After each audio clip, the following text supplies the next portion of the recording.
Paul, it's great to have you on the podcast today. How are you both doing? We're good, thanks. Good, thank Great you to very be much. here. No, good. It's a pleasure to have you on.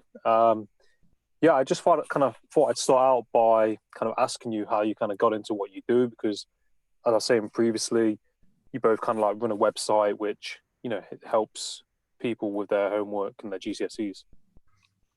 Indeed. Do you want to? Well, yeah, it's parentsguidetogcse.com or parentsguidetopost16.com. It's more focused on parents and how they can help their teens through the exam journey from year 10 all the way through to year 13. That's kind of what we set out to do, and so far so good. Yeah, we were keen to get out of teaching because it wasn't the job that we'd started doing 15 years before that, and we weren't really enjoying it anymore. And we've been thinking, what can we do with our skill set? How can we help people? What can we do? And then, so our daughter was in year 5, I think, at the time. There was a Facebook parents group, and one of the parents had gone on there like, help. How do I help my child with this homework? Because it was maths homework. I was a maths teacher, and it was bar modelling, which is something that's quite new. We've brought it in from Singapore, and so most parents haven't ever seen it before. And if your child can't explain it to you, then you're going to have no clue where to even start with it. And this light bulb went off, like, who's helping parents? Because as a parent, like, you want to be able to help your child with their homework. You want to be able to help your child prepare for exams. You want to help make your child into then a young adult that you can send out into the world and not have to worry about them too much. But knowing how was tricky. So we did a bit of research, and there is no one out there. Millions of pounds being spent on revision guides and tutors and all of that stuff. But as a parent, knowing how to help them, there wasn't anyone out there supporting parents. So we thought we'd give it a bit of a whirl, and it's really taken off because parents have just gone, oh my gosh, yes, we need this. It's bizarre. There's so much help out there for new parents of new babies. Yeah. But once they grow up and start being a bit of a pain having to do exams, there's nothing out there at all. So we're filling that gap. And teenagers, kind of sometimes trickier than toddlers. I'm just throwing it out there, but it's true. Yeah. Another thing is that we, as teachers, we've done hundreds of parents' evenings, and every single time, you just sit there as a teacher thinking, I can't get the information across in the 5 minutes I've got. You sense that the parents are frustrated as well because they've got a million questions, but you can't give them that time. It's just not allowed, basically. If you give them more than 5 minutes, you've got stroppy parents in the queue, looking at their watch. It's just it's not ideal at all. And we again, I think, try and help to fill that void where they do have sometimes generalized questions, not specifically about their child, but what is the best sort of revision? When should they be revising? How should they be revising? 5 minutes doesn't get that information across. So we're filling that hole as well. Yeah. No, that's really great, and I think it's good that you kind of like, you kind of improvised, in the current situation, and you kind of like, you kind of don't want to do teaching anymore, and you've seen a gap where, the people aren't kind of being advised on how to do the homework and how to support their kids in that. And I think like especially, like people working from home, might not have the time to mentor or to teach their kids the homework. It's just kind of like, there you go. Or you need to do it at XYZ time. And a lot of the time, they said parents don't really know, the homework that they're doing, and they can't really support them in that homework.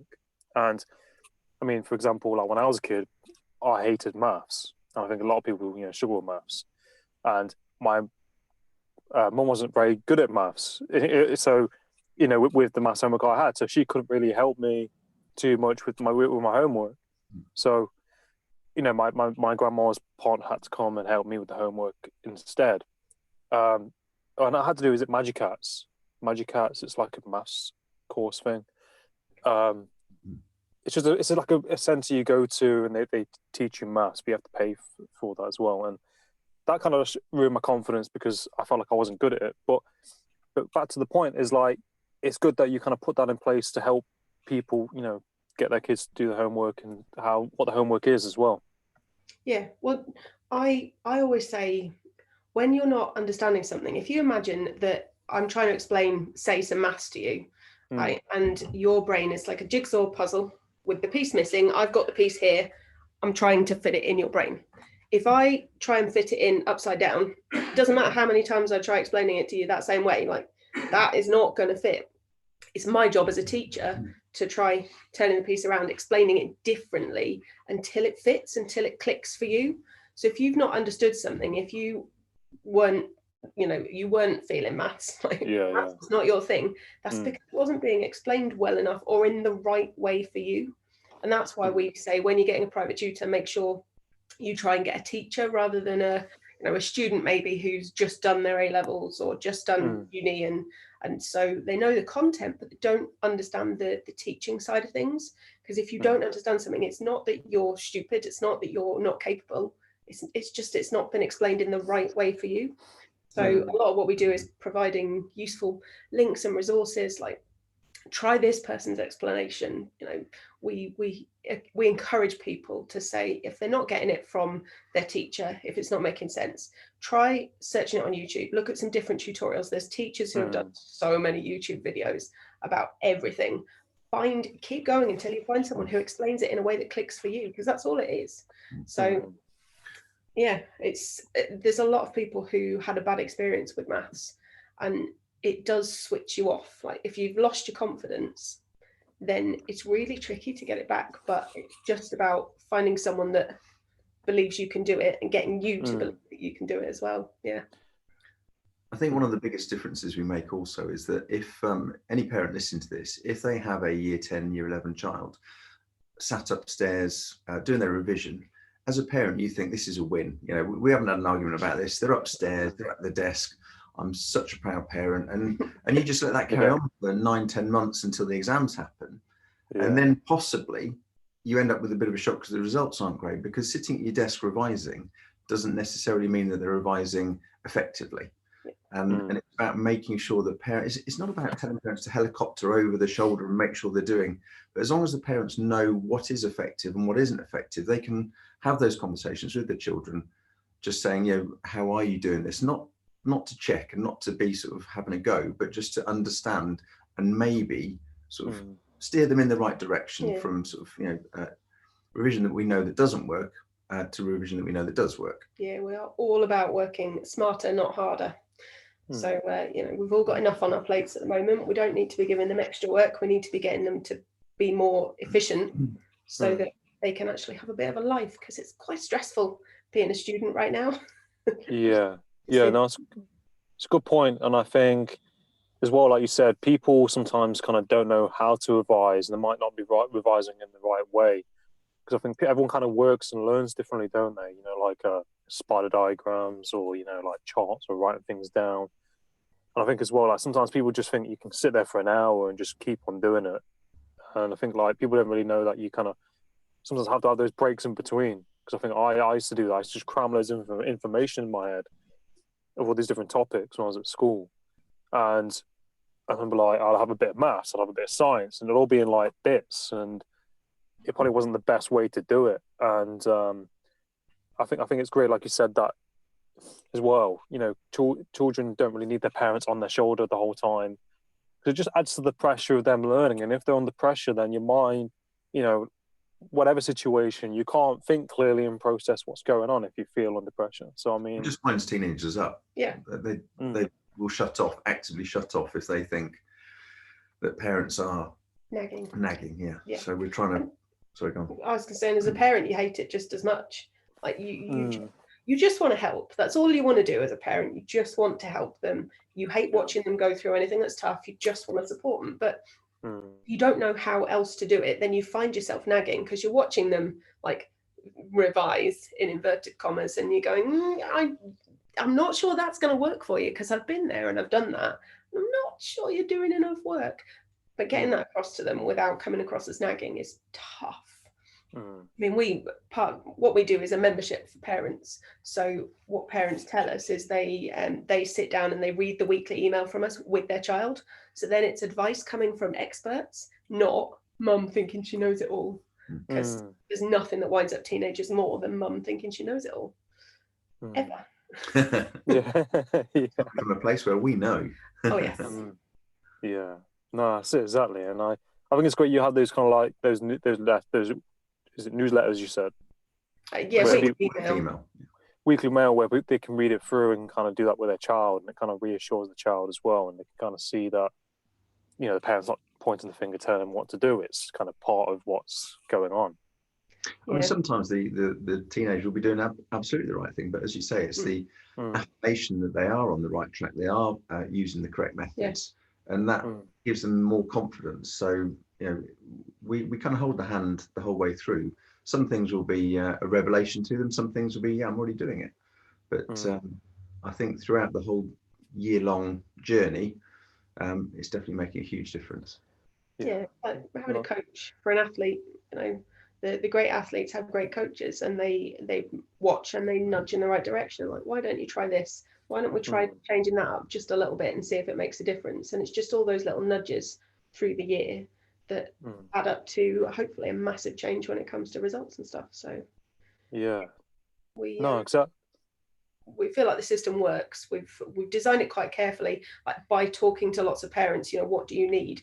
Because what they don't want is this massive, as you said, kind of almost brain dump of this is all the stuff you need to know. Because just like it doesn't work for teenagers revising, it doesn't work for giving advice to parents. That's why we do little bite-sized chunks, just a little new thing each week to think about, and we give them one thing to do each week, because that one action step is the thing that makes the difference. Yeah, no, exactly like you said. And it's those kind of like bite-sized chunks and those kind of small steps each way, isn't it? That kind of probably build up over time.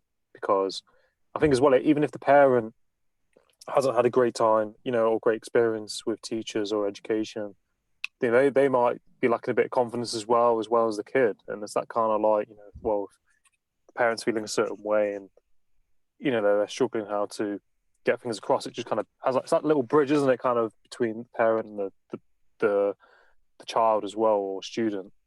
Yeah, it's a stressful thing to go through as a parent, because they hit the teenage years, you haven't got any of the support that you had when they were toddlers, and you feel like you're doing a terrible job, like all the time, because they're being teenagers, they're pushing the boundaries, they're challenging things because they're trying to figure out who they are as a person. But that just makes you feel like you're doing a terrible job parenting. And I think 99% of parents of teenagers just feel like they are rubbish at what they do. So the other thing that we do is help reassure people that it's totally normal, and they will grow out of it, and you're doing the right things, and it's all going to be okay.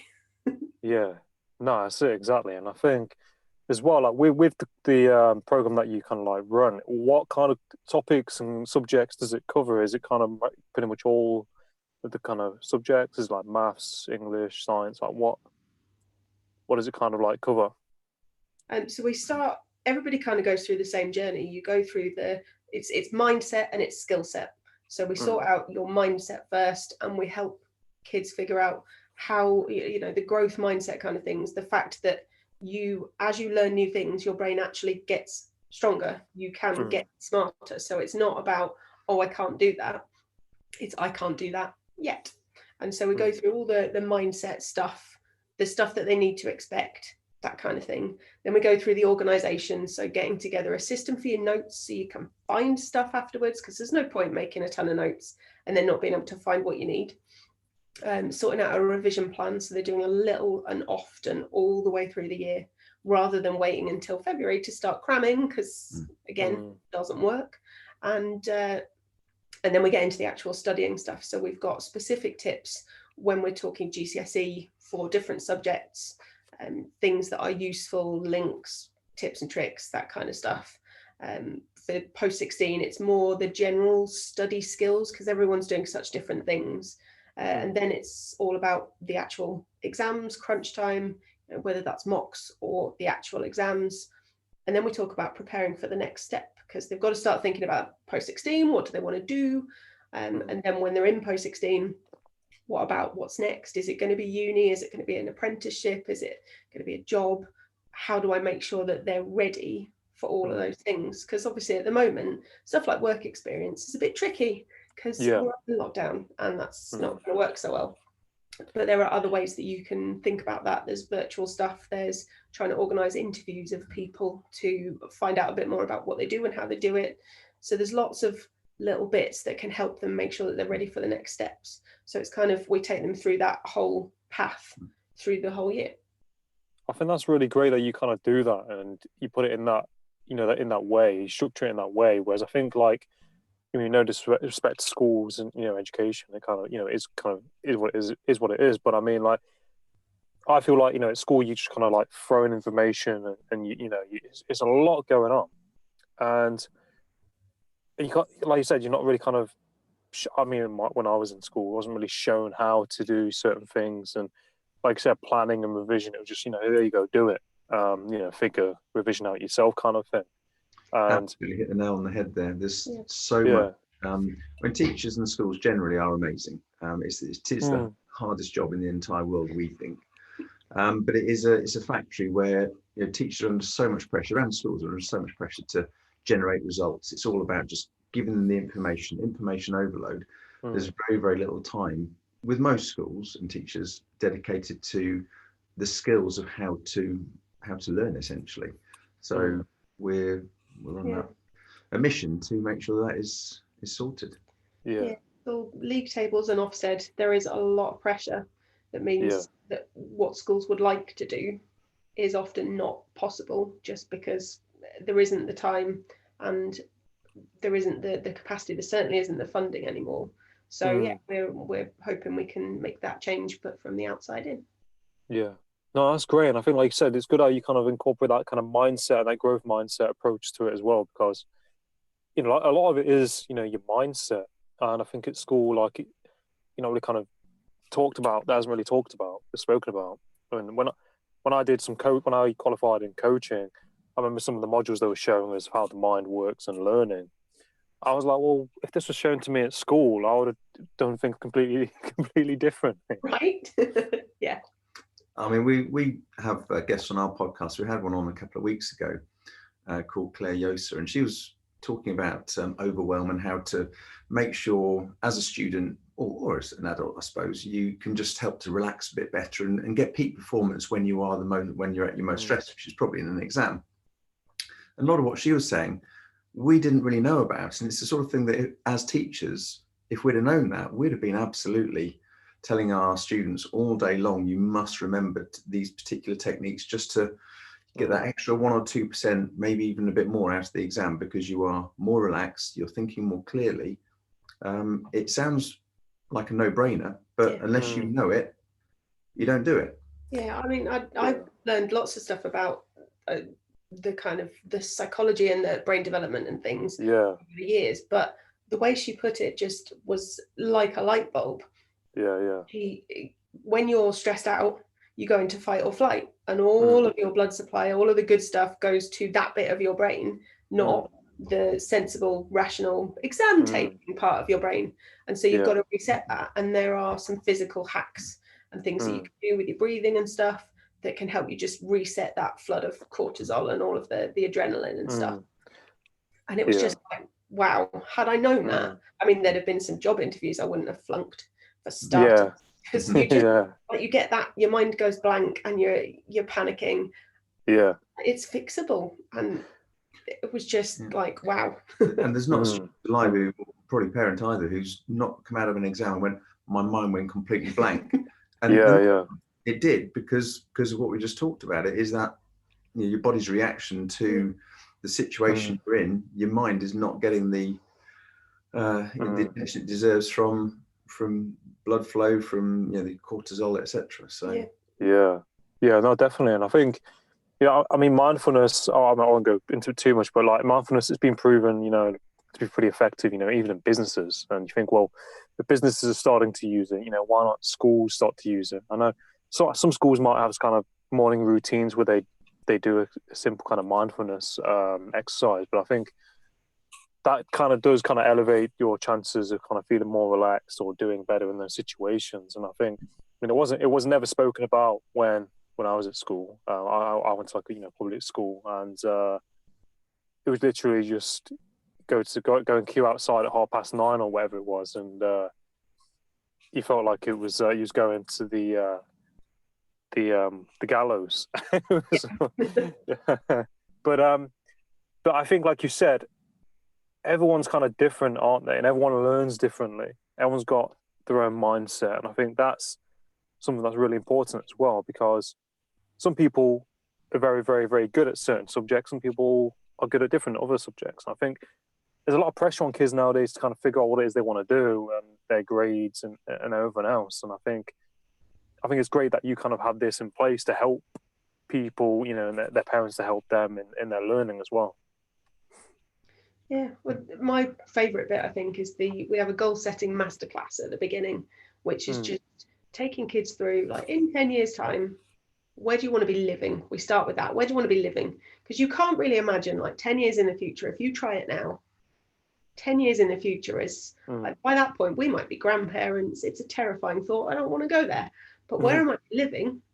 That one I'm willing to think about. So we get them to do a bit of house shopping, head on to Rightmove and look at the kind of place you think you'd like to be living, and then we talk them through how to work out then what would be their rent or their mortgage, so what would have to be their salary to pay for that, and then they can link that in their brain to, do you know what, yeah, that's the sort of thing I need to be aiming for. So when they're starting to look at jobs and think about stuff like that, they know whether that's going to be realistic in terms of what they actually want their life to look like. And then we talk through, you know, what do you love doing? If you won that money, what would you do if you didn't have to work? What would you do with your time? What is it that you love doing? Because if you can get someone to pay you to do what you love, then it's not really work.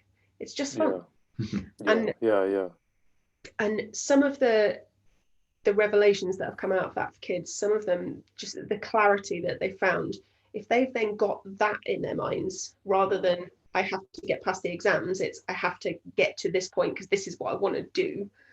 That makes such a difference to their motivation, and it stops you having to nag as a parent, because it's not about getting the hours in to get past an exam, which isn't really a great motivator. It's about this is what I really want, this is what I'm working for. So I love that part. That's my favourite bit of the year, I think. Yeah. No, that's it. And I think it's really great to kind of have that in place, isn't it? Because it's that kind of driving force behind the person wanting to do it as well. And that, you know, they're going to know that if I do X, Y, Z, it's going to have better chances of me getting, you know, X, Y, Z. And I think I've only kind of started thinking similar to that way now. Like, if you do, you know, that line of kind of long game of it. So I'm doing X, Y, Z to get me to, you know, X, Y, Z. Whereas when I was at school, it was like, my life's over because I've not kind of got certain grades in X, Y, Z subjects. And I think that is something that should kind of be spoken about more, you know, that approach to it. You know, if you get these grades and you want this kind of job, you know, it's going to give you that motivation to kind of want to do good at that. And if they got more control over it as well, if they're owning it rather than somebody nagging them to say you need to do this to get that particular job, there's no motivation in that whatsoever. But if they know they want to be a physio and they've got to get, you know, particular grades, then they're doing it for them, doing it for them, and their way of proving that they can do it as well. And you know, it definitely proves a big motivator to go and put in the hard yards at the desk that's required to get those results out. Yeah, and it's nice to have that you can be in control of as a teenager, because everyone's telling you what to do all of the time, school, parents, you know. If you have something that you can feel like you're in control of, that makes a huge difference, I think. I wouldn't want to be a teenager again. I mean, and Emily alluded to it earlier, but also when you switch from year 11, where you're guided in school from literally every lesson into break time to another lesson into lunch, and you are under scrutiny all day long by teachers. You're not allowed any time to yourself. When you go to post 16, you are way, way, way more independent. You have to use your time effectively, and it's your choice what you do with it. There's no teacher sitting there barking orders at you, unless you're in lessons. There's so much free time, study time in schools, and you've got to know how to use that effectively. Otherwise, you get swallowed up by it. You get left behind very, very quickly. And that's another thing that we think that by the time they get to the end of year 11, having sort of been through our membership, they are more independent learners who are more capable of succeeding at post 16. Yeah. So did you want to say? No, I just said independence has got to be the key. we've got our oldest two have just gone off to uni, and if we hadn't done all the things that we've done for them as parents, we'd be pretty worried right now, because they're off at uni. They can't just pop home because of the current situation. So they're on their own, they're fending for themselves, they're feeding themselves in theory, and occasionally hopefully washing their clothes, that kind of stuff. But we are confident that they're capable of doing that, because we've been helping them to develop their independence as we've gone through this. So that's made it a lot less scary for us and for them, I'd imagine. So independence is the big end goal, so that you know that you can send them off into the big bad world on their own, and they'll be okay. But let's face facts, parents don't want their teenagers living with them when they're 25. The end game is to try and get them get them out the door at some stage. Yeah, that's it. I mean, I think as well, it's those life skills that you learn as a person when you do kind of go out there into the world, and you're living by yourself, or you're doing X, Y, Z. And I think that's what I definitely found when I was in this scenario, is because I tried university, and I was living by myself, and I've worked in jobs, and I've had my own accommodation, and it's kind of like where you kind of learn the kind of life skills and that independence. And I think with your kids and with people out there who might be at university, and it's the first time they've been by themselves, I would say that there's a lot of growth that people can't really see it now, but I think in the future there's going to be a lot of growth taking place because of this whole situation. It's pretty stressful. They're learning, they're at university, amongst everything, and I think there's a lot of pressure on them, but I think there's so much kind of potential for them to grow as a person. Do you know what I mean, through this kind of process in which they're in. Yeah, I think that is often what happens when you take away the safety net. They don't have any choice, do they? So, and there's definitely no safety net at the moment. It's not, pop home for the weekend, I didn't do that too often, but just if I needed to, that was an option, and it's not something they've been able to do. I mean, I suppose they've got FaceTime, which I didn't have because I'm old. And we didn't do FaceTime when I was at uni, but it's they've had to contend with a lot. All of the students have. Anyone who's doing any kind of exams, there's been an awful lot of pressure and uncertainty. And I think there's going to have been a lot of growth that goes with it. There are always opportunities, and if you can start to, it's back to the mindset thing. If you can see things as opportunities rather than as threats, which is almost always possible in some way, shape or form with a bit of creative thinking, then that changes your whole outlook on everything. And makes a massive difference. Yeah, no, exactly. And as well, would you say that, I mean, I don't think this is kind of spoken about too much in education or in school, but failure and making mistakes, would you say that, it's pretty acceptable and it's okay to, make a mistake or fail at something? And I think there's this kind of stigma, oh no, if you fail, people feel really bad, and it's not a nice feeling. But I think it's okay to fail, and there's always another way around it. People can try again. Do you think? Yeah, we have. I think I had 2 posters in my classroom.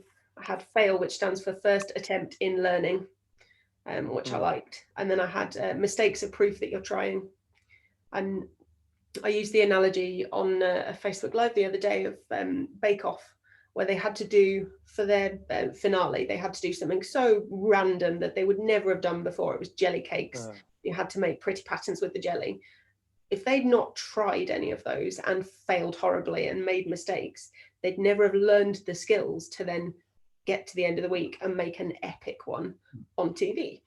You have to try stuff. You have to fail so that you can make the mistakes, so that you can learn from them, because learning from them is how we then improve. So it's often down to schools, but individual teachers as well, how they talk about mindset and whether that's something that they particularly give focus to in lessons and mistakes and stuff. But I think most teachers are pretty good at helping teach from mistakes, because it's an important lesson to learn. You're right. It's how we grow. We all still make mistakes, so I'm surprised that the Belgian waffle story didn't come out just then. What a Belgian waffle maker, or my daughter got one for her birthday recently. quickly made up a batch of batter, whacked it in the machine. What could possibly go wrong? Called us through to video the first waffle coming out. It was not good. It was welded on both sides with a hot plate that took about half an hour to chisel off. And but it kind of almost, as soon as I'd done it and made a complete fool of myself, that's basically what, if I hadn't have done that, hadn't gone through that journey of the chiseling off of stuff, I wouldn't have been better at it second time round. So it's better to fail at something and make sure you take that learning curve. And second time round, it wasn't great either, I've got to tell you. But the third one, perfect. Yeah. No, exactly. No, exactly. And I think, like you said, there's so much learning to take place in that process of where, you kind of see where you went wrong, and then you can kind of get better at it. And I think, like you said, if you, especially with, I think, exams or like coursework and this kind of thing, you kind of learn from your mistakes, and you kind of learn how to kind of revise better and things like that. And next time around, you'll get it right next time with the old Belgian waffle kind of thing, Yes, it's why mocks are an opportunity, not a threat, because they help you pick up the bits you don't know yet, so you know what to revise.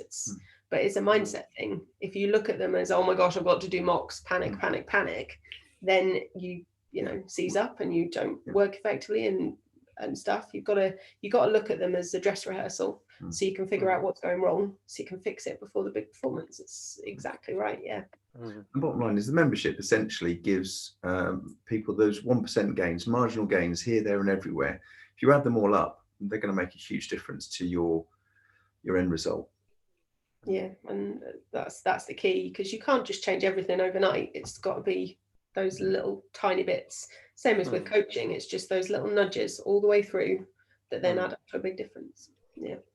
Yeah. No, that's great. No, I completely agree. And where can people find your website and all the materials and information on what you're doing? So we're parentsguidetogcse.com or parentsguidetopost16.com, or you can find us on Facebook under either of those things. There's a page and there's a community as well. So if you're a parent with a child in year 10 or 11 or 12 or 13, then it's a great place to come and just vent, be among parents who are going through the exact same stuff as you. So again, Parent Guide to GCSE and Parent Guide to Post 16, just have a quick search. Yeah. No, that's awesome. And you've got a podcast as well. Like, where can people find that as well? And what's it called? Parent Guide to GCSE podcast. We're really imaginative with our naming. Yeah. That's great. And as well, like, so this is just kind of UK based. So just in the UK. Yeah, so we're covering England and Wales particularly. Ireland have a slightly different system with their exams. They're a bit more modular, not all exams at the end, which made it a bit trickier to encompass them to begin with. And Scotland have their own system. The general learning skills we can help with throughout the UK, but the exam specific stuff is more England and Wales. Yeah, no, that's awesome. That's great. And I wish you all the best and everything that you're doing. I think it's a great thing that you guys are doing, and you're helping other people to kind of learn better and deal with their exams and their grades, and their parents be there as well. Thank you. Please. Yeah. No, you're welcome. But no, have a great day, and I wish you all the best when you're doing. Thank you very much. You too. You're welcome. Always, you're welcome.